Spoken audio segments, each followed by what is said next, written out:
आपको क्या करना है?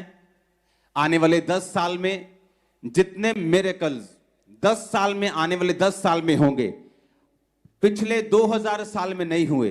मैं आपको बता रहा हूं, सिर्फ 10 साल में इतने मिरेकल्स होंगे, इतने मिरेकल्स होंगे, इतने मिरेकल्स होंगे, इतने लोग सेवा के लिए उठेंगे। अगले 10 साल में आप हैरान हो जाओगे। मैं आपको सच कह रहा हूं, अगले 10 साल में इतने मिरेकल्स होंगे, इतने लोग बचेंगे, इतने लोग सेव होंगे। जो ढीठ सोल्स हैं, जो ढीठ प्रजातियां हैं, अगले 10 साल जो इस धरती पे होने वाला है, वो भी परमेश्वर के सामने घुटने टेक देंगे। आप बोलोगे ऐसा क्यों हुआ? आप बोलोगे ऐसा क्यों होगा? ऐसा इसलिए होगा कि जैसे जैसे ये अंत के टाइम, अंत का घंटा नजदीक आता जा रहा है, परमेश्वर ये चाहता है कि उसकी जो मैजेस्टी है, उसकी जो हॉर्न जिसको बोलते हैं, उसकी जो पावर है, उसकी जो प्रेजेंस है, वो लोगों को मालूम हो। आने वाले 10 साल में हर एक इंडिया का सेलिब्रिटी वचन सुन चुका होगा। हर सेलिब्रिटी, वो प्रभु में आता है नहीं आता है, ये तो हर इंसान का पर्सनल मामला है। आने वाले 10 साल में हर एक सेलिब्रिटी वर्ड सुन चुका होगा, यीशु मसीह को जानता होगा, मिरेकल जानता होगा, पावर जानता होगा, वर्ड जानता होगा। बाकी उसका डिसीजन है वो क्या करता है। आने वाले 10 साल ऐसे मार्वलस होने वाले हैं। जो लोग पवित्रताई में होंगे, जो लोग सेवा करते होंगे, जो लोग परमेश्वर में बड़े और पूरे होंगे, वो चमकना अब छोटा होगा। वो ऐसे मारेंगे लिश्कारा, आंखें बंद कर देंगे लोगों की। आने वाले 10 साल, मैं सिर्फ 10 साल की आपको प्रोफेटिक वर्ड दे रहा हूं। जस्ट 10 ईयर, आने वाले 10 साल। हालेलुया। अपने हाथों को उठाओ। शॉर्टेज अच्छी चीज नहीं, लेकिन यह होगा, पवित्र आत्मा कहता है, देशों के साथ। 1-2 देश नहीं, बहुत देशों के साथ फाइट करेंगे, बल्कि देश खाने के लिए। आपको हाथों को उठाना है कि परमेश्वर तेरे लोगों को तू बचा, देशों को बुद्धि दे। इन समयों में तेरा सुसमाचार तेजी से फैले। मांगो अपने हाथों को उठा के थैंक यू जीसस बोलते हुए।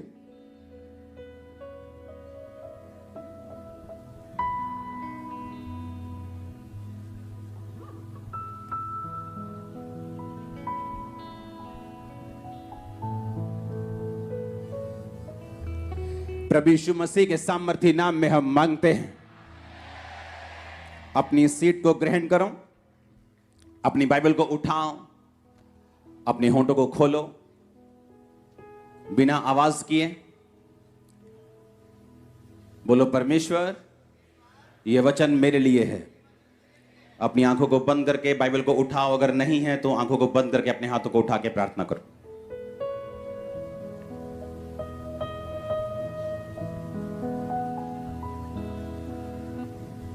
प्रभु यीशु मसीह के सामर्थी नाम में हम मांगते हैं। Congratulations church. आज के दिन भी आपका यहां उपस्थित होना,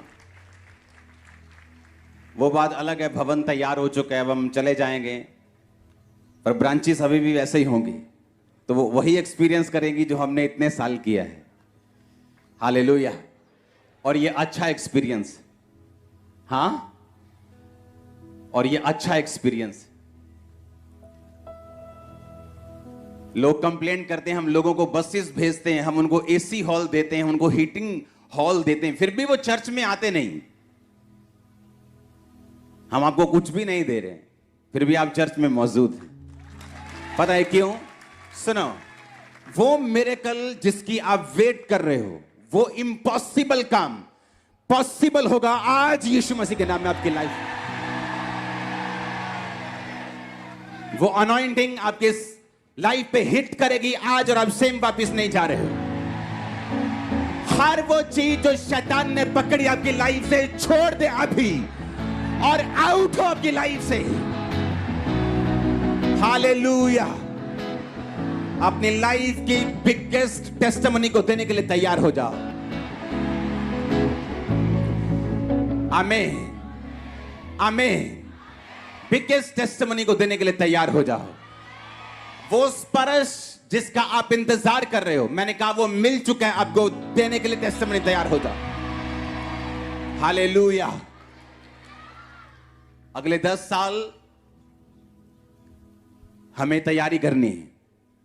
अगले 10 साल में अगर आप खड़े रहे और सेकंड आप परमेश्वर की सेवकाई में रहे, हां, जितना भी हो सके।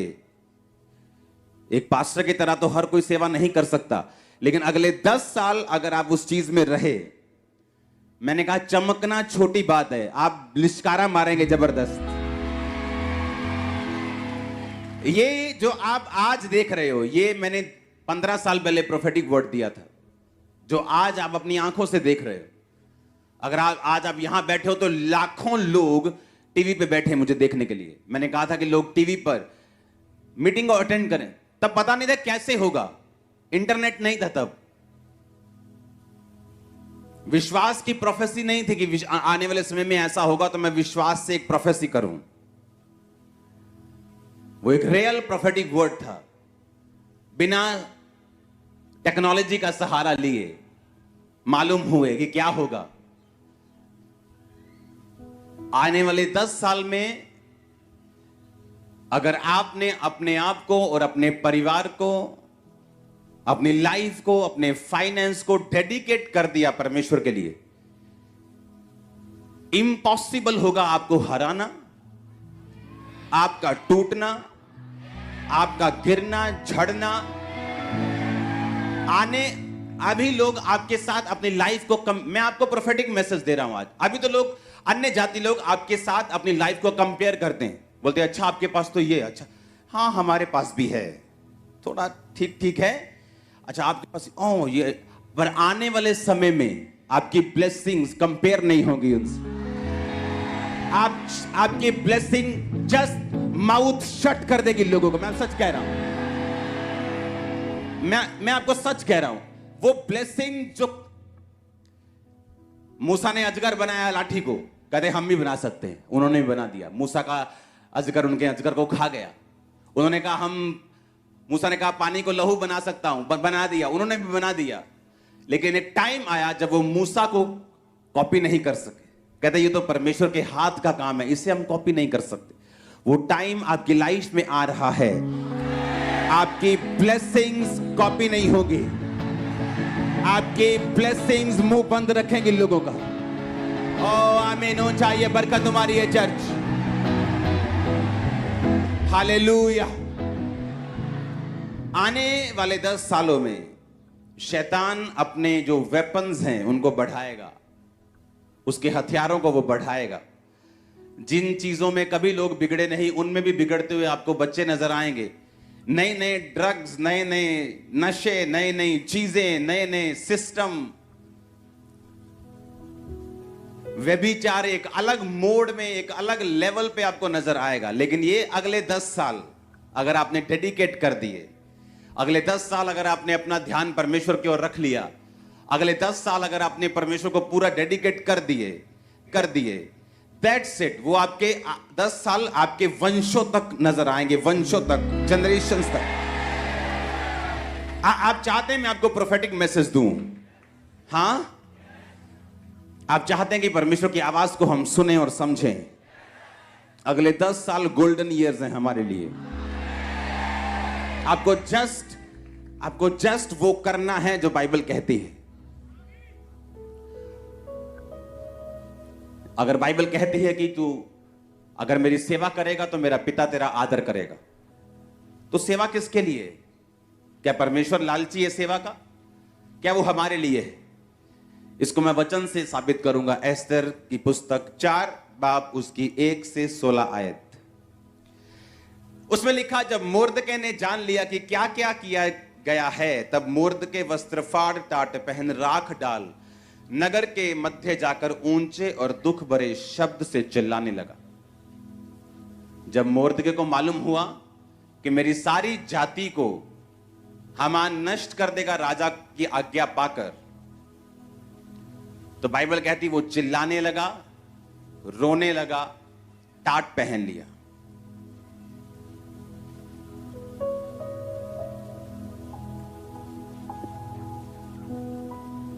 अब हम पढ़ेंगे उससे पहले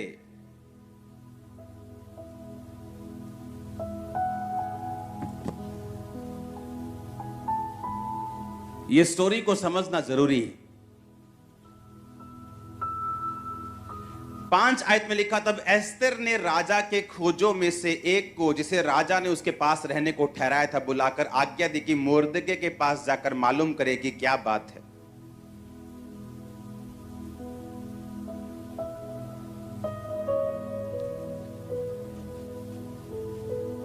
हमें मालूम है कि राजा ने उस चिट्ठी पर अपनी मोहर लगा दी कि जाके सारे यहूदियों को, जितने भी इस देश में यहूदी हैं, सबको खत्म कर दिया जाए। किसी ने चुगली कर दी कि यहूदी लंगर नहीं खाते, प्रसाद नहीं खाते, राजा किसी भी टाइम तेरे खिलाफ हो सकते हैं, इनको मारना जरूरी है। राजा हमान की बातों में आके मरवाने के लिए चिट्ठी पे साइन कर दिए। जब चिट्ठी पे साइन हुए तो मोर्दके, जो एक वफादार सिपाही था राजा का, वो यहूदी था और वो रोने लगा और टाट पहन लिया। जब रानी को मालूम हुआ तो रानी ने कहा, तू क्यों रो रहे? तो उसने बताया कि इस तरह की आज्ञा राजा ने दी है। 8 आयत में लिखा, फिर यहूदियों का विनाश करने की जो आज्ञा शूशन में दी गई थी, उसकी एक नकल भी उसने हताक के हाथ में एस्तर को दिखाने के लिए दी और सब हाल बताने और आज्ञा देने को कहा कि भीतर राजा के पास जाकर अपने लोगों के लिए विनती कर। तब हताक ने एस्तर के पास जाकर मोर्दके की ये बातें सुनाई।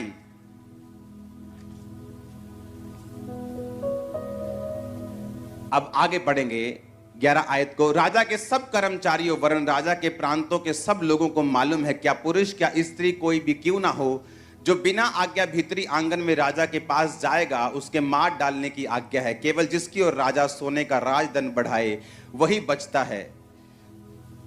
और 30 दिन से 1 महीने से मैं राजा के पास नहीं बुलाई गई। एस्तर की ये बातें मोर्दके को सुनाई गई। जब मोर्दके ने एस्तर के पास कहला भेजा कि तू मन ही मन विचार ना कर कि मैं ही राजभवन में रहने के कारण और सब यहूदियों में से बची रहूंगी, क्योंकि जो तू इस समय चुपचाप रहे तो किसी ना किसी को परमेश्वर किसी उपाय से यहूदियों का छुटकारा और उद्धार कर देगा, परंतु तू अपने पिता के घराने समेत नष्ट होगी, और क्या जाने तुझे ऐसे ही कठिन समय के लिए राजपद मिल गया हो। तब एस्तर ने मोर्दके के पास कहला भेजा, तू जाकर शूशन के सब यहूदियों को इकट्ठा कर, तुम सब मिलकर मेरे लिए उपवास करो, 3 दिन रात ना तो खाओ ना पियो। मैं भी अपनी सहेलियों सहित उसी रीति उपवास करूंगी, और ऐसी ही दशा में मैं नियम के विरुद्ध राजा के पास भीतर जाऊं, यदि नष्ट हो गई तो हो गई। जब एस्तर ने भेजा अपने बंदे को, क्या बात है कि मोर्दके, उसका जो बाप समान मोर्दके जिसने उसको पाला था, क्यों रो रहा है ये? उसने कहा कि आज्ञा निकालेगी, सब यहूदी खत्म हो जाएंगे। उसने कहा तू जाके राजा को बोल, राजा से विनती कर, तू रानी है, राजा तेरी बात को सुनेगा। उसने कहा मैं 30 दिन से राजा के पास नहीं बुलाई गई हूं, क्योंकि जब राजभवन में जाते हैं, जब कोई बंदा प्रवेश करता है, जो अगर राजा ऐसे राजदंड बढ़ाता था इस तरह से, तो वही बंदा अंदर आ सकता था। अगर राजा की मर्जी बिना तुम अंदर गए तो जो सिपाही थे वो तुम्हारा खून कर देते थे। उसने कहा मैं 1 महीने से बुलाई नहीं गई हूं, इसलिए मैं नहीं जा सकती अंदर। उसने कहा अगर तू अंदर नहीं जाएगी तो परमेश्वर तो अपनी जाति को किसी ना किसी उपाय से बचा ही लेगा, पर तू अपने घराने समेत नाश होगी। और क्या जाने परमेश्वर ने तुझे इसी दिन के लिए ही बचाया था और तुझे अंदर भेजा था। अगर हम सेवा नहीं करेंगे तो जिन रूहों को परमेश्वर ने बचाना है वो किसी ना किसी रीति से तो उनको बचा लेगा, लेकिन बाइबल कहती है कि तू अपने घराने समेत क्या होगी, नष्ट हो जाएगी। और क्या जाने परमेश्वर ने इसी काम के लिए तुझको पैदा किया, तैयार किया, तेरी प्रिपरेशन की, तेरी तैयारी की, ताकि जब ऐसा समय आए तू अपने लोगों के लिए खड़ी हो सके। जब परमेश्वर आपको कुछ करने के लिए कहता है, वो ये नहीं कि आपसे कुछ चाहता है, वो पैसा, वो ताकत, वो टाइम, वो सेवा, बाइबल कहती है वो सब कुछ आप लोगों के लिए है। अगर आज से 17 साल पहले मैंने टाइथ देने का फैसला किया, टाइथ एक हुक्म नहीं है, हुक्म से पहले वो एक कवनेंट है, वो एक वाचा है। आज मैं अगर ब्लेस हूं तो उसी वजह से हूं। उसने कहा कि अगर तू सेवा नहीं करेगी, अगर तू लोगों को नहीं बचाएगी, तो परमेश्वर किसी ना किसी उपाय से लोगों को बचा लेगा, क्योंकि उसी यहूदियों में यीशु मसीह का वंश था। तो परमेश्वर तो अपने वंश को बचा लेगा ताकि यीशु मसीह का वंश नाश ना हो और आने वाले समय में लोग बचाए जाएं, पर तू अपने घराने समेत क्या होगी? नाश होगी। जब परमेश्वर हमें कुछ करने के लिए कहता है, वो सेवा हो सकती है, वो किसी भी तरह का काम हो सकता है, उसके जरिए एक्चुअल में परमेश्वर हमें ब्लेस करना चाहता है और अपने हमारे घराने को वो आशीषित करना चाहता है। उसने कहा तू अपने पिता के घराने समेत नाश होगी, तेरा पूरा घराना नाश होगा, लेकिन लोग नाश नहीं होंगे। हालेलुया। उसने कहा अगर तू बचाई जाना चाहती है, अगर तू चाहती है कि तू बचाई जाए, तेरा घराना बचाया जाए, तो उस समय राजा के पास जा और विनती कर। जब उसने सेवा करने के लिए उसको बोला तो उसने क्या कहा कि आगे बहुत दिक्कतें हैं, मैं राजा के पास बुलाई नहीं गई हूं, मेरी लाइफ का रिस्क है सेवा करने में। तो परमेश्वर ने कहा जो कुछ तू मेरे लिए खोएगा वो कुछ तू पाएगा, जो कुछ तू मेरे लिए छोड़ देगा वो तू पाएगा। अगर तू डर कर मुझे छोड़ देगा तो वो चीजें तू गवा देगा जो तू पाना चाहता है। हालेलुया। मैंने आपको स्टोरी बताई थी ऐसे व्यक्ति की जो मेरी लाइफ में था और उसने यीशु मसीह के लिए पहले सब कुछ छोड़ा, फिर बाद में बैकस्लाइड हो गया, फिर यीशु मसीह को छोड़ के सब कुछ पा लिया और आज सब कुछ गवा दिया, माता पिता समेत।